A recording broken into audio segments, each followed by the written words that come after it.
El enredo de Iván Cepeda por el proceso de su padre. De acuerdo con una investigación adelantada por el expediente, Cepeda utilizó el testimonio de un falso testigo durante el proceso que se adelantó por el asesinato del entonces senador de la Unión Patriótica, Manuel Cepeda.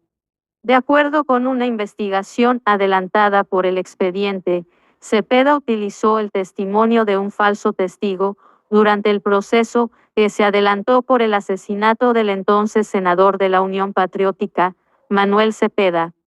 El pasado domingo en horas de la noche, Gustavo Rugeles, director del expediente, dio a conocer el resultado de una investigación adelantada por su medio, en donde comprobó que Iván Cepeda Castro, actual senador de la República, usó el testimonio de un falso testigo durante la investigación que se adelantó por el asesinato de su padre, quien fuera senador por la Unión Patriótica Manuel Cepeda Vargas. Lea, Corte Suprema revisa condena de 2 militares por el homicidio de Manuel Cepeda. De acuerdo con Rugeles, la Corte Suprema va a revisar el proceso, el cual sentenció a 2 suboficiales a 43 años por cuenta del asesinato de Cepeda Vargas en 1994. Bueno, gente, se cae plan criminal y montaje criminal de Iván Cepeda. Hoy se revela un audio donde probamos aquí que Iván Cepeda le hizo un proceso falso, gente. Nada más y nada menos a su propio papá.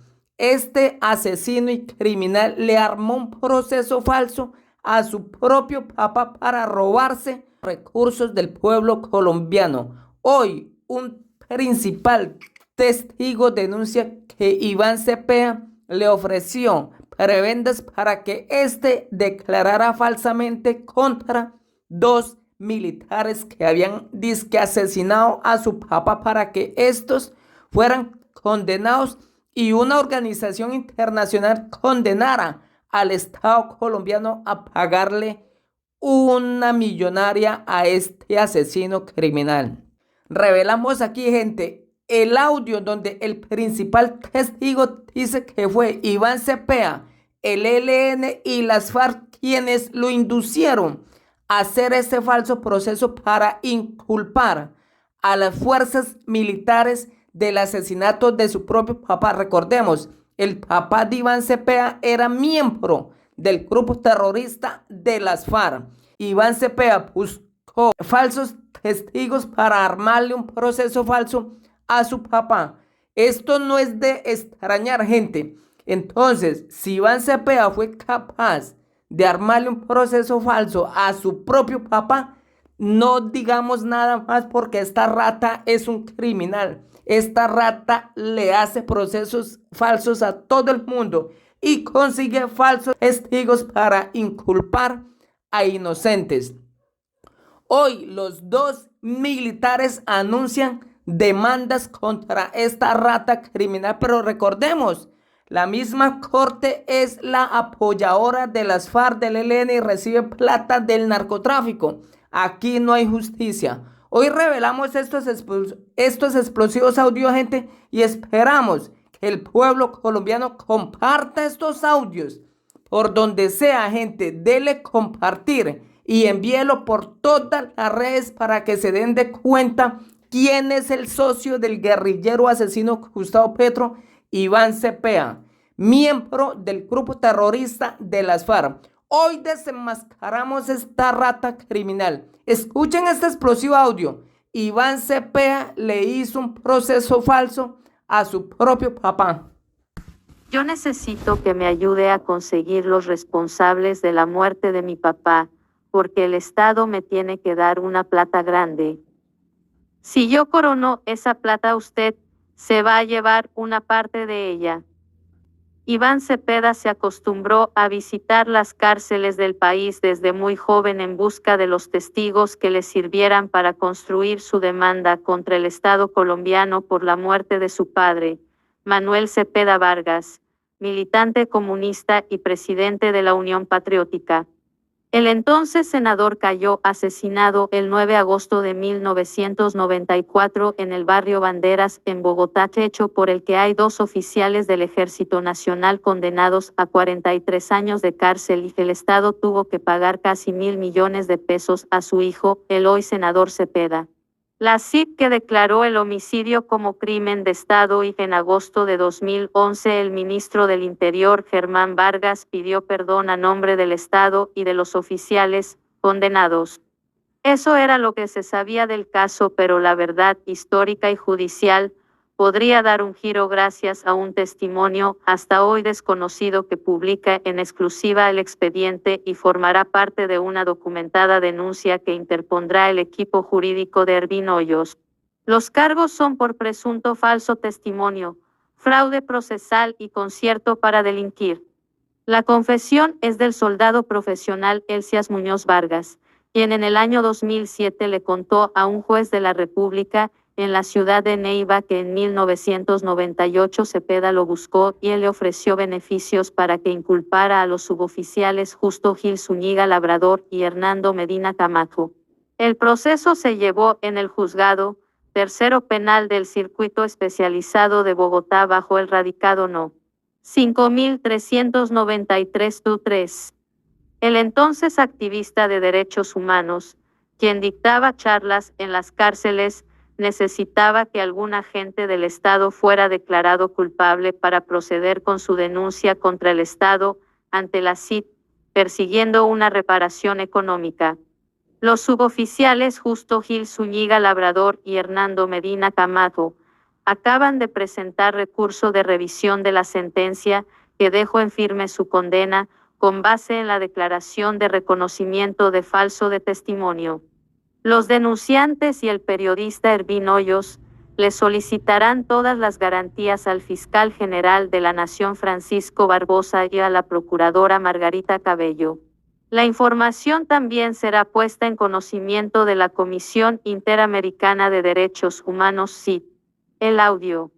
Transcripción del audio. Usted relata que le hacen un ofrecimiento de dinero para lograr menoscabar la posibilidad de defensa de Camacho. Usted quiere relatarle al juzgado ese pequeño acto en el que usted se entrevista con el de Iván Cepeda.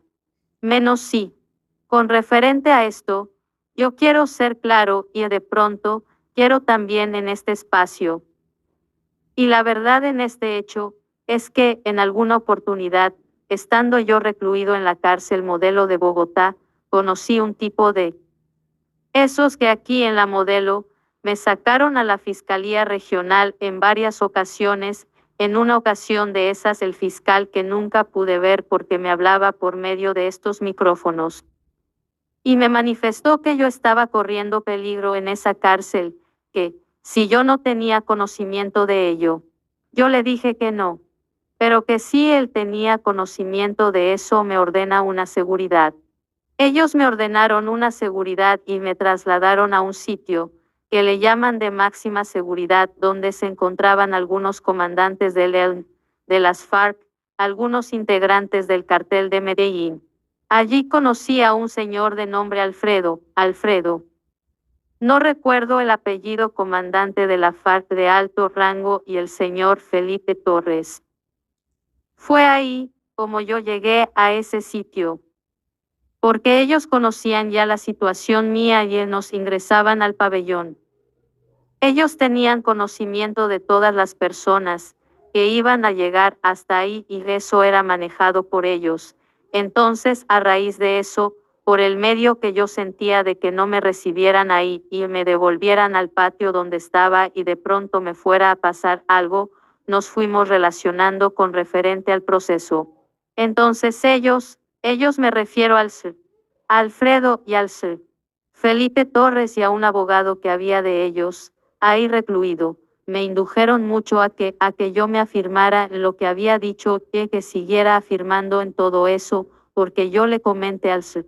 Felipe Torres eso prácticamente me lo habían encontrado a mí, entonces, el afírmese eso porque vamos a traer una onde no sé dónde ya le van a tomar una declaración y usted tiene que decir que es así.